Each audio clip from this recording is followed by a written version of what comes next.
I can't remember the last time I saw the sun. I mean, yeah, sure, I could figure it out by looking at my calendar, but that kind of proves my point. For those of you who don't know, in the northern states, it gets dark really early in the winter. If it's cloudy, which it always is in the UP in the winter, it can get dark as early as 4 p.m. This is bad enough if you have a normal 9-to-5 job. It's hellish if you work the night shift. I work a 10-hour night shift Monday-Saturday, from 7 p.m. to 5:30 a.m. when you factor in the 30 minutes food break in the middle. The factory I work for is basically the only place you can work within a 2 hours radius of my cabin, so I don't have much choice. 60 hours a week is killer, but the overtime is double time and a half, instead of the typical time and a half, so we don't usually complain. I'm in my mid-20s, unmarried, and no kids, so it's not like anyone is out there missing me. My goal was to save up enough money to move to Marquette, so I could finally join the real world. This never happened. Now I'm trapped, working the night shift. There are odd things that happen in the dark. When the only light you're used to is LED artificial light, you might start to see things. Nothing too crazy like UFOs or whatever, but small things. A deer just out of range of your headlights that isn't really there. Human faces in the shadows that are cast on the trees by your porch lights. Your vision may begin to feel monochrome outside in the snow. I was used to all of these. What I see in the dark can't be explained by night shift delirium. It was January 7th. It was a Saturday. My last shift of the week. I was driving to work and I hit a deer.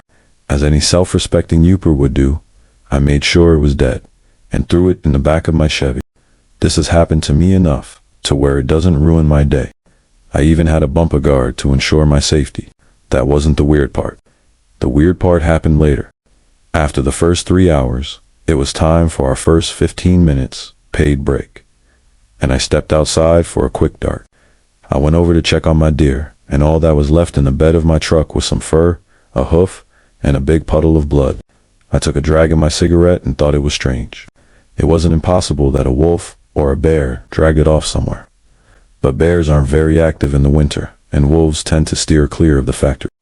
My next thought was maybe a cop rolled up and took it. Also, a likely situation. The DNR doesn't like undocumented dead deer. The lack of citation under my wiper blade made that scenario unlikely. My train of thought was broken when the ash from my cigarette cascaded into the blood pool. It shook me back to reality, and I realized that I only had a couple minutes to get back to the line. I went back inside and didn't think about it for the rest of my shift. On the drive home, I couldn't help but notice just how overwhelming the dark was. It was cloudy, and it was a new moon. On top of that, it was unseasonably foggy. I couldn't see anything past my windshield. I was driving slow, even slower once I got to my road. The road I live on is way off the beaten trail, just a middle-of-nowhere road. The land that isn't lived on is typically used for timber by various lumber companies. It was thick forest, until suddenly and randomly there would be a massive barren clearing. While I was driving past one of these clearings, the fog broke up, and I could have sworn I saw someone standing out in the middle. I tried to focus on the figure, but when I looked back, it was gone. I pulled into my driveway and slowly drove down it. The trees felt like they were closing in on me, as if they were massive skeletal hands trying to grab at me. I was beyond exhausted, and I was certain my brain had betrayed me. I just needed my standard 20 hours end-of-week sleep, and I could put this all behind me, right? Wrong. When I pulled up beside my door, I looked by my woodshed and saw a dead deer. I got out of my truck, pulled out my pistol that I always keep on me because of the dangerous wildlife, and walked over to the deer. Before me laid a deer that had clearly been fed on. The deer was also missing a hoof. As quick as I could without panicking and bolting, I went inside. I locked the door to the wood storage room, locked the main door, and made sure the windows and back door were all closed and locked. I didn't even take the time to turn on the generator. I just started a fire in the wood stove, heated up a can of New England clam chowder for dinner, and went to bed. Other than the low orange glow coming from the little window on the wood stove, it was completely dark. And as I drifted off to sleep, I swear I heard someone trying to open my front door. Because of the sleeping pills that I take for sleep, Sunday came and went without a peep. My dreams were haunted with spectral deer and crazed men attacking me. I dreamed that the sun was blotted out and turned to blood. Deer surrounded me and feasted on my flesh. I'm used to having bizarre dreams, but this was new. So specific and so realistic. When I officially woke up, it was 5 p.m. on Sunday evening. I decided that I was going to call in for my Monday evening through Tuesday morning shift. I just was not feeling good. My boss was super understanding, seeing as I've only called in sick 3 times in the 3 years that I've worked there. The reason I decided to call in was because I'd resolved that I was going to get to the bottom of what was happening, and it would be nice to see the sun for once. However, when Monday morning rolled up, the sun was blotted out. The clouds were so thick and gray that it was an ever-present dusk. Although my flesh had yet to feel the sun's loving glow, it was nice to see without the help of artificial light for once. The first place I went was the nearest Dollar General to grab the local paper. I was hoping that maybe I'd be able to glean some info from it. I'm not sure what I was expecting to find, but I figured it'd be a good place to start. The weekly newspaper I bought had a bunch of nonsense as usual. One title claimed that a man trapped a werewolf at the nearest mystery spot. Another had a man ranting about a cannibal ring that operates out of fake hospitals. Just your usual small-town conspiracy stuff. The one that caught my eye was about the local asylum. Allegedly, one of their more violent inmates broke out last week. They described him as having long, scraggly salt and pepper hair and a big, unkempt gray beard. The orderly said that he had unusual strength for his stature, that he was prone to biting off and eating people's fingers. The reason he was there is due to the fact that he'd murdered and consumed his family back in the 90s. His lawyers managed to get him instituted instead of imprisoned by pleading insanity. I decided that this information might be relevant, so I tucked that away in my mind. I then decided to go to the library to see if they had any more information about this man. My old friend and neighbor Eric, the librarian, led me straight to the old news that they kept on file.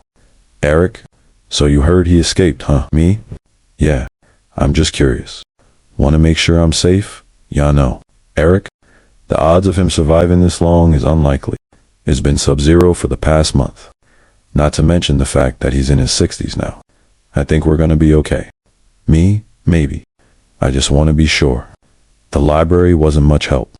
His name was scrubbed from the record for some reason. His occupation was also scrubbed. Eric said it's because he was the old sheriff. He said that it was a huge conspiracy by the sheriff's department to keep their public image up. I guess that could be true. Wouldn't be the first time the cops of our town did a major cover-up. Allegedly, this same sheriff was busted for meth and PCP a few different times. But cops gonna cop, and they covered it up. These drugs he had weren't normal. They were laced with something called pitch on the streets. It caused violent outbreaks, hysteria, and it turned off your pain receptors to give you perceived increased strength. Assuming these are the same guy, that might answer some of the crazed strength claims. It was getting dark by the time I left, so I figured it was time to head home. The drive would take roughly 40 minutes, and I wanted to get back before it got too dark. On the way home, there was a man walking along the side of the road. He was wearing blue jeans, a red checkered flannel coat, and a gray beanie. As I approached him, he stuck out his thumb for a ride. I slowed down. I had no intention of picking him up, but I didn't want him to jump out in front of me. Then I saw his face. He had a long, unkempt gray beard, and his face was framed in salt and pepper hair. I hit the gas and sped home. When I got there, I locked up, loaded my gun, and went to bed. On Tuesday night, I had to return to work. I didn't want to, but I figured getting back into the swing of things would be good for me. I was only a month or so away from being able to move out. I needed to see this through. I was driving down my long and winding back road when I saw a body laying in the ditch. The person kept bobbing up and down like they were trying to get up. As I got closer, I saw all the blood. I was worried that it was the old sheriff, but they weren't wearing a red coat. I slowed to a crawl and then parked my truck. I pulled out my pistol ready to shoot if I needed to. I crept up to the scene and I saw the man. His face and beard was covered in blood, but it wasn't his. He was on all fours, burying his face into the stomach of a dead wolf. The snow under my feet crunched, and he whipped around and roared at me. The wild man, arg! He lunged at me, brandishing a buck knife. I let out a scream as I put a few rounds right in his chest. He roared in pain and slumped over. My heart was pounding. My ears were ringing. My blood ran cold with adrenaline. I waited a few minutes before I approached the body. I kept my weapon drawn as I inspected him. I used my boot to roll him over. He was down. As I began searching him for identification, his eyes shot open. He stabbed me in my thigh with his buck knife. I screamed in pain as I backed away. He then got up and began coming towards me. He didn't stand up, however. He was on all fours, like an animal. He was grunting and groaning. Blood gurgled from his mouth. In the assault, my gun was flung from my hand and I was helpless. As he loomed over me, I saw his eyes. They were dark, not brown, but black. I couldn't see any cornea, no iris, just pitch black eyes. Darkness. He pulled his knife from my thigh and cut my pant leg off. He looked at me, smiled, then sunk his teeth into my calf. The pain was unbearable. With each bite, he tore chunks of flesh. I gave up. Like a rabbit caught in a snare, I had resigned myself to death. Tears streamed down my face as I waited for the blood loss to send me into the eternal darkness of death. Then I heard it. Eric? Hey, get off him. It was Eric. By some miracle, he was going home from work while I was heading to work and saw the ordeal. Then I heard the gunshots. 5 distinct shots from a pistol.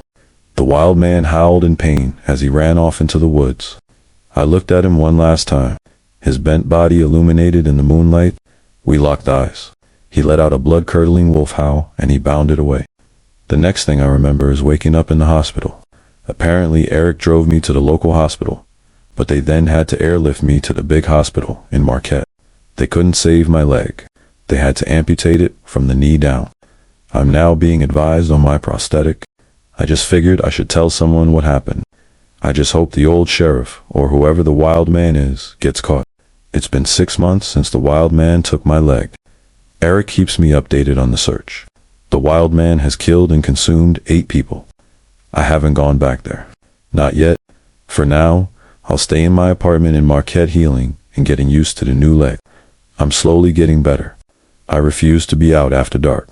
Every shadow reminds me of the darkness of the wild man. The lights always stay on in my apartment. The only safety I feel is in the light and in the sun when I can see.